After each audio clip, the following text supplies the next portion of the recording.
We're back with Fergus the Westie.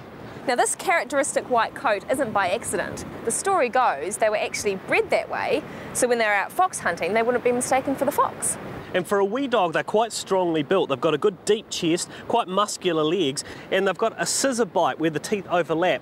I guess good for hanging on to foxes and badgers. Nice.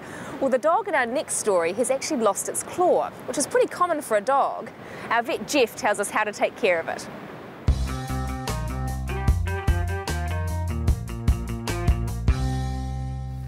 Hi, welcome to House Calls. Today we're here to meet Caroline and her tribe of golden retrievers. Hey Caroline. Hi, how are you? Great to see you. Pleased to meet you. What a mob. They are my children, all four of them. Out you go. Quick, quick, quick. Caroline and her family live on a lifestyle block 40 minutes out of Christchurch. Her dogs are happy and healthy. They get plenty of fresh air and exercise. Which one are we here to see today? Okay, Jeff, today we're here to see Billy. She's my 4.5-year-old and she ripped a claw off about 3 weeks ago. And the reason why I've asked you to come up is that it's actually still bleeding off and on. How did she break a claw, do you know? Playing. And I think her claws are a bit long as well. Yeah. And I probably hadn't trimmed them. Let's have a look. Yeah. Billy. Can you get it back? Billy, come on. Hey, good girl. Good girl. So these nails could all do with a wee trim, and here's the one that lost the nail, and you can see it's just completely gone. I can imagine that would have been really, really tender when it first happened. Was she lame? She was. She got around on 3 legs for quite some time, so yeah, she was pretty sore. Yeah, so a bandage would really help just protecting that nail bed, because it's just... you can see now that it's starting to heal, but I guess it looked really soft and pink and just... It was. Yeah, if you've ever pulled a nail off, you know what we're talking about here. If she was exercised on nice, smooth, soft green grass, this isn't going to be too bad because that's barely going to come into contact with anything rough. But certainly if she was running on rough ground, that's going to be sore for quite a while. Awesome. Thank you. So typically, Jeff, how long are we looking at for that nail to grow back? Yeah, I reckon probably 6 weeks for that nail to grow back over the quick and cover it so that it's comfortable. What say we have a look at some of your other dogs? Maybe I can show you how to trim their nails. That would be good because I'm not that confident. Now, so let's have a look at his nails. You can see the tips of the claws get quite thin right at the end. Now, that's really a good clue as to where to clip them. I like to just take that thin section of nail off and probably not a lot more.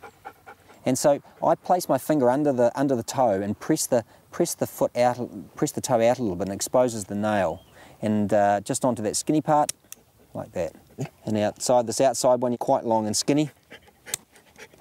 So you can see that they're all just relatively squared off, and he didn't mind at all. We got a nice, quick, clean cut, and that doesn't crush his nail, so he doesn't feel it. So here's his back foot. That same little idea of the long, skinny piece of claw, that's the bit you're trying to remove. A nice quick clip. He's being very good again. A nice quick snap. He's a perfect patient, isn't he? He's a great example of how easy it is to trim your dog's nails. And by trimming them back like that, keep them a little bit shorter, much less likely then for their nails to break and fracture and split. It's a good thing to do for your dog, especially when your dog gets older and has less exercise. The nails are going to get a little bit longer, Caroline, aren't they? You're a good boy, aren't you, Corbin? Well, let's have a look at yours now then. Not those ones, it's my toe ones. Caroline takes really good care of her dogs. Any dog's nails may become too long through lack of wear. They need to be kept trimmed. In Billy's case, we need to avoid gravel and stay on soft ground while the toenail grows back over that sensitive nail bed. Well, that was easy. I reckon we've got the nail problem sorted. Thank you very much, Jeff, for coming out. I really appreciate it. No problem. And I reckon Billy will be running as good as gold in no time. Excellent.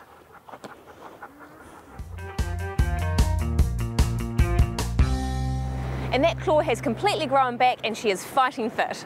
Bit like young Fergus here. He's full of adventure, keen for a game of chase, and like all Westies, he does need exercise every day, because if he doesn't get it, he tends to get up to a bit of mischief, and he has been known to wander off. That's why he's on the lead. Now, while Fergus hasn't got himself into too much trouble, some animals do, or they can be mistreated, and that's where the SPCA comes to the rescue.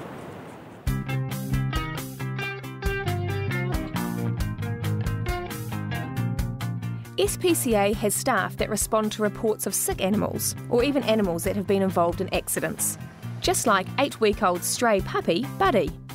An SPCA ambulance officer spent 2 hours trying to get Buddy out of a drain, in the middle of a cold winter's night. Following the rescue, Buddy caught the affections of an SPCA staff member and now lives with them. All animals rescued by ambulance are taken by the SPCA to a vet for a health check. SPCA staff have information on insurance for your pet. Surgery costs can get expensive, especially in emergency cases. For more information, go to the website. There you can find out how to contact your local SPCA. After the break, Jeremy meets Aussie Jeff, a man with at least 150 snakes in his backyard.